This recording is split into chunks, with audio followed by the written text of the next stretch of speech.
Today on Julie Blanner, I am sharing all of my tips and tricks for finding, mixing and matching, and storing pillow covers. Pillow covers are one of my very favorite ways of transitioning your home from one season to the next. In fact, it's what led me to using a very neutral color palette. When you have a neutral color palette, it allows you to just mix and match a few different things to bring your home from spring to summer, summer to fall, fall to winter, and of course winter to spring. And you can do this by only substituting just one or two pillows at a time.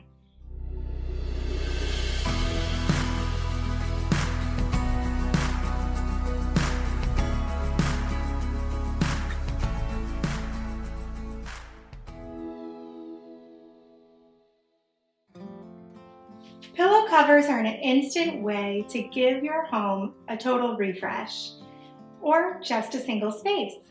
The first tip to mixing and matching pillow covers is to choose a color palette. I like to limit my color palette to 3 colors, but definitely no more than 5. Now within that color palette, you can also use various shades, which is how you really add a lot of depth and mix it up. Doing so sets the stage for success of your pillowscape. Now my second tip is to mix and match them. Don't utilize all the same pillow covers. If you're going to do repeats, use them to make a statement.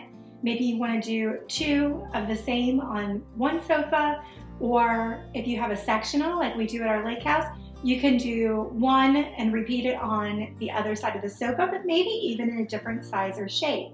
If you do it the same pattern in a square, maybe you want to bring it in a lumbar on the other side. But whatever you do, mix and match. Have fun with it. When adding in patterns, consider the size of the pattern itself. You can use some with a smaller pattern and mix it up on another pillow with a larger pattern. You know I love to use block prints, and that's a great example. Block prints are available in a really tiny pattern and a significantly larger pattern. And you can also then, of course, mix in some salads to add a little extra interest. Some of my favorite patterns, of course, are stripes, plaid, and block print. They're really fun, very versatile, and of course, timeless. Now, my next tip to mixing and matching pillow covers is to add texture. This is one of those elements that can make your home feel really cozy. It adds a lot of depth and, again, interest. When you integrate a little bit of texture, even if it's just in 1 or 2 pillows, it really makes it come to life and brings a lot of depth to that display. And of course, in fall and winter, those cozy textures are extremely welcomed. In spring and summer, I tend to integrate a lot of linen, and in fall and winter, those cozy textures and more of a heavier weave. Whatever you do, of course, have fun with it. Now my next tip to mixing and matching pillow covers is to add some fun detail. Detail can come into pillow covers in so many ways. From something as simple as a little leather pull on the zipper of the pillow to fun tassels and poms. The options are endless.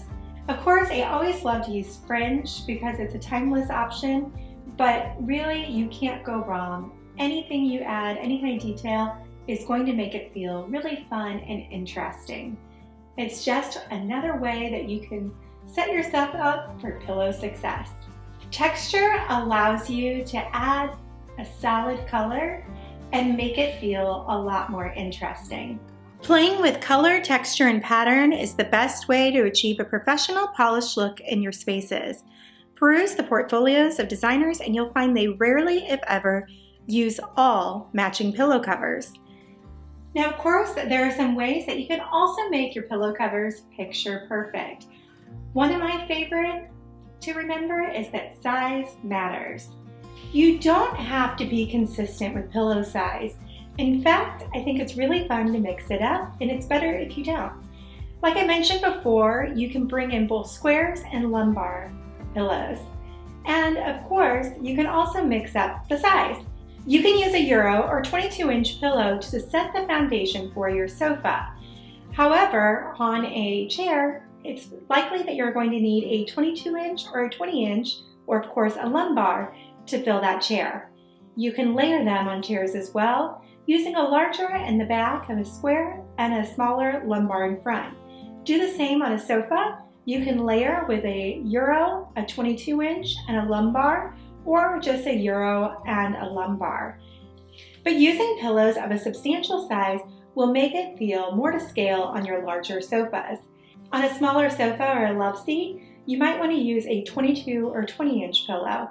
And of course, you can layer in that occasional 18-inch in front. Now, it's also important to discuss the quality of the pillows you're using. That makes a huge difference in how your pillows look when you put it all together. If they're too thin, they're just going to feel frumpy, and you never want a frumpy pillow. I recommend using a high-quality pillow insert. I'll link to those that I use in the description below. You can select from a polyester or polyester blend, or a down blend, or a down pillow. Down pillows are really amazing to use because they last for years and years, and they're also very fluffable. However, they have really come out with a lot of great polyester or blend pillow that work just as well. They're a little bit less expensive too. I hope that you enjoy putting together pillowscapes as much as I do. Now, when our throw pillows are not in use, I like to store them in here. This is an antique wardrobe that we've had in the family for years and years, and fortunately it was handed down to me. It is the perfect place to store pillow covers during the off season. Now, you may also notice that a lot of times I will only integrate 1 or 2 new pillow covers a year. I have found that once you have a really great set, you can just swap out 1 or 2 for the holidays or 1 or 2 for fall, and so you don't really need that many. Don't forget to click subscribe for more easy design tips.